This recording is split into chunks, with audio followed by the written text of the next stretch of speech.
Hello ladies, welcome to my abode. Today we are going to be talking about Magic the Gathering. I did a profile on my Dragon's Maze deck, or my Maze's End deck, a couple of, maybe like a week ago or something like that. Can't remember exactly when I did it. But there has been a lot of changes. It has been rather successful. I was able to beat my friend's white weenies, which is something I actually thought I wouldn't be able to do because his deck is very fast and my deck's very slow. So I thought it would be a very bad matchup. However, I was able to do pretty good well against it. Um, and it's it's okay with getting removal out there and getting out lands pretty quick. It is not a standard legal deck right now, which may kind of help with the fact that it is still rather, it has a faster result, I guess you would say. So what of course, I'm going to be doing is doing another deck profile. Sadly, because I lost my camera, I think it is at my friend Camry 12's house right now. I have to use my laptop, and that's not very easy when I have the little thingy right here. So then you have to kind of move the camera down, which is what I'm going to have to do. So bear with me. So we might as well just get on with this deck profile. And of course I'll explain every card while I'm going through it. So, don't worry. It's all good. We have a bet here. So of course the first weird thing we're looking at is, of course, we run 4 Maze's End because you want to get it out as soon as possible. And the land's not legendary, so you can have 2 on the field at once. And, with some cards in the deck, it will allow you to do that. And then, of course, we have, which we're not going to explain, a bunch of guild gates. We have 20 guild gates still, well, 2 of each. We run, like before, I ran 3 forests. This time I'm running a forest and 2 mountains. That's all the land that I run in the deck. I just wanted to get, of course, that, past that first. We are using 2, 4 of our Gatekeeper Vine. This allows you to search for a land, or sometimes, if you really do need it, a just a basic land that maybe like next turn, like, well, I need to play this 3-drop, or maybe if it's on in like a turn 4 drop you need, you can go for just a basic land. Sometimes you actually really need to. Next, which is a new addition to the deck, is for Ceruli Gatekeepers. 2 4 for 4. That allows you to gain 7 life if you have, of course, 2 gates on the field. 99.9% of the time, you are going to have 2 gates on the field, seeing as how most of your deck is gates. So, gaining 7 life, having a rather good blocker out there, pretty good. We're still running 1 Oracle of Moldea. I do really want to have more than that in there because she does allow you to play an extra land. If it is a land on top of your deck, because you have to play with the top of your deck revealed, you can play a land from the top of your deck. So this really does help quicken the deck to bring out more of your gates.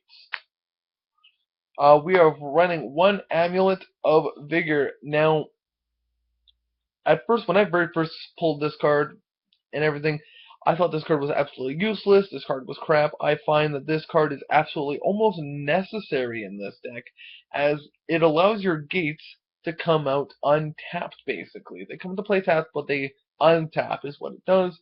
Of course, you cannot use this in standard play because it was from the Zendikar block, but the Amulet, I think, if you're not going to be playing a standard legal deck, if you want to play maybe like, I think it's like modern or something like that, then this is definitely the a card you definitely want to use. I have been wanting to try 2 or 3 in the deck.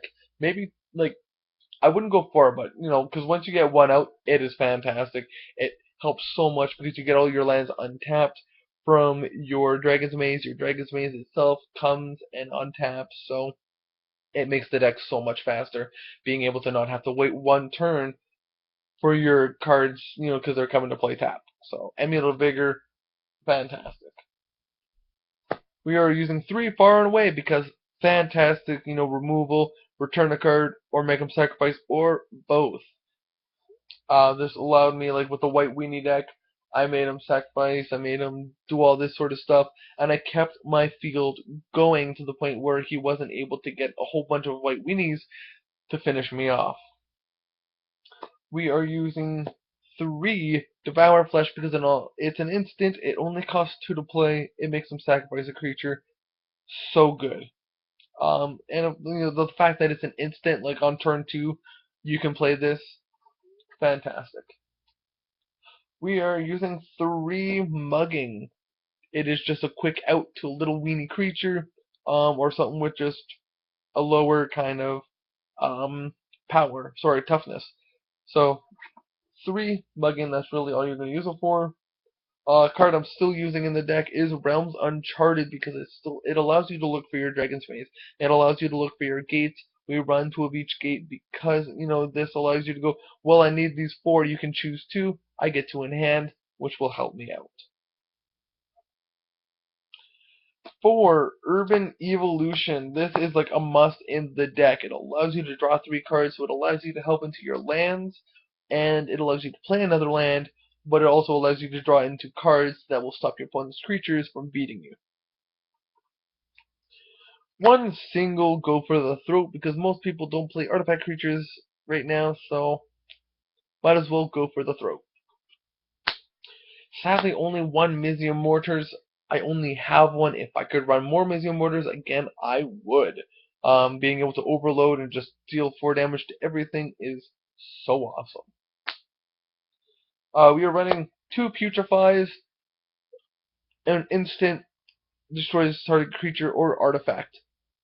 Enough said, just a fantastic card on its own.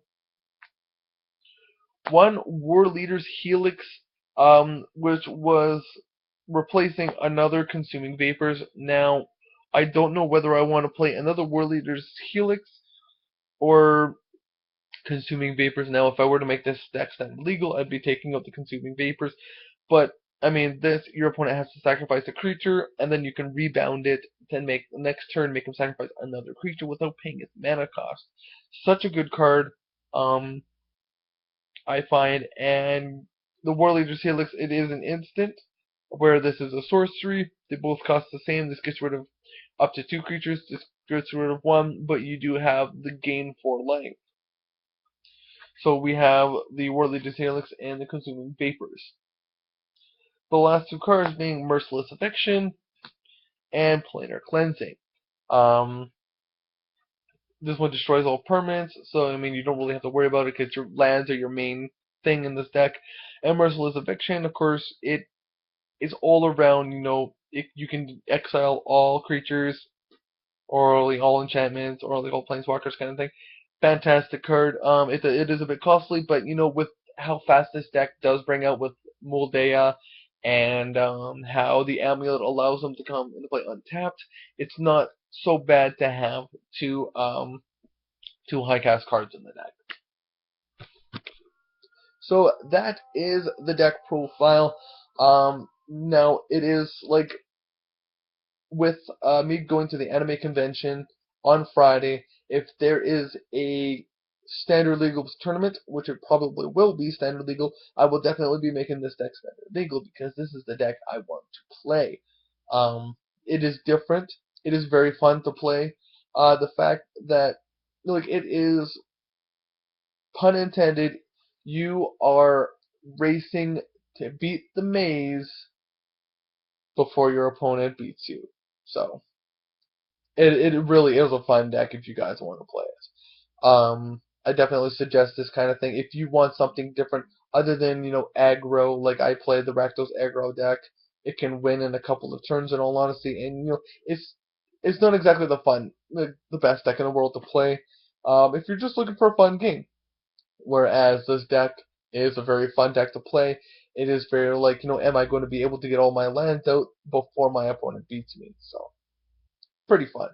But yeah, might as well end the video there. That was the Mazes End deck. If I do make even more changes to it, it is a deck that I want to keep posting, and keep kind of changing it to where it gets to the final kind of deck design.